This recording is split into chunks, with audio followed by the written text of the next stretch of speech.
राधे राधे भक्तों, आप सभी का हमारे YouTube चैनल गीत मोहक कथा में हार्दिक स्वागत है। भक्तों, भगवान भोलेनाथ कहते हैं कि जो भी इस कथा को पूरा सुनता है उसे करोड़ों बार कुंभ में स्नान, हजारों बार अश्वमेध यज्ञ, 10,000 गौदान के बराबर पुण्य फल प्राप्त होता है। घर परिवार, धन धान्य और खुशियों से भर जाता है। एक बार भगवान भोलेनाथ कैलाश पर्वत पर ध्यान लगाए बैठे थे।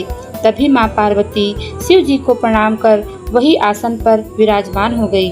माँ पार्वती को आया हुआ जानकर शिव जी ने आंखें खोली और मुस्कुराते हुए बोले, उमा, आज मेरा निर्जला उपवास है, तुम श्री हरि के पूजन की तैयारी कर देना।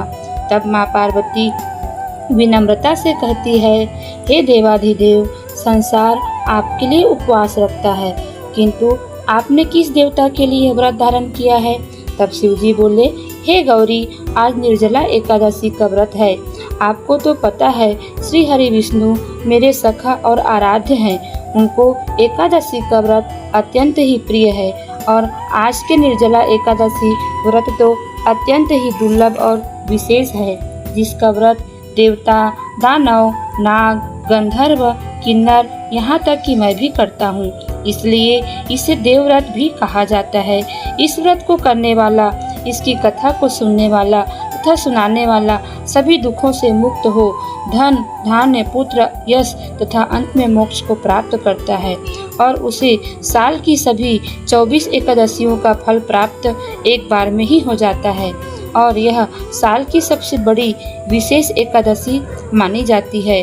भगवान भोलेनाथ के मुख से ऐसे वचन सुनकर देवी पार्वती बोली, तो हे स्वामी, आज मैं इस शुभ अवसर पर आपके मुख से इस निर्जला एकादशी व्रत कथा को सुनना चाहती। तो प्रिय भक्तों, भगवान भोलेनाथ इस कथा को देवी पार्वती को सुनाना शुरू करते हैं। एक बार महाराज युधिष्ठिर के छोटे भाई भीमसेन ने महान ऋषि वेदव्यास जी, जो पांडवों के पितामह थे, उनसे भीमसेन बोले कि हे पितामह, मेरे भाई युधिष्ठिर, मेरी प्रिय माता कुंती, मेरे प्रिय पत्नी द्रौपदी तथा अर्जुन, नकुल और सहदेव एकादशी का व्रत रखते हैं और इस पवित्र दिन के सभी नियमों का कठोरता से पालन करते हैं। वे बहुत ही धार्मिक हैं, इसलिए वे हमेशा मुझसे कहते हैं कि मुझे भी उस दिन व्रत करना चाहिए। लेकिन हे पितामह, मैं उनसे कहता हूँ कि मैं बिना खाए नहीं रह सकता, क्योंकि भूख मेरे लिए असहनीय है। तो कृपया मुझे एक उपवास दिवस बतलाइए जो मुझे सबसे अधिक लाभ पहुँचाए। तब वेदव्यास जी ने उत्तर दिया, हे भीम, तुमको जल ही पिए बिना ज्येष्ठ मास शुक्ल पक्ष में आने वाली निर्जला एकादशी का व्रत करना चाहिए, जब सूर्य मिथुन और वृषभ राशि में भ्रमण करता है। हे भीम, शंख, चक्र, गदा और पद्म धारण करने वाले भगवान केशव ने स्वयं मुझसे कहा है कि जो मनुष्य इस एकादशी का व्रत बिना जल पिए या खाए करता है, वह सभी पापों से मुक्त हो जाता है। विद्वानों के अनुसार इस दिन व्यक्ति स्नान कर शुद्धि के लिए आचमन कर सकता है तथा दिन भर ओम नमो भगवते वासुदेवाय इस मंत्र का उच्चारण करना चाहिए।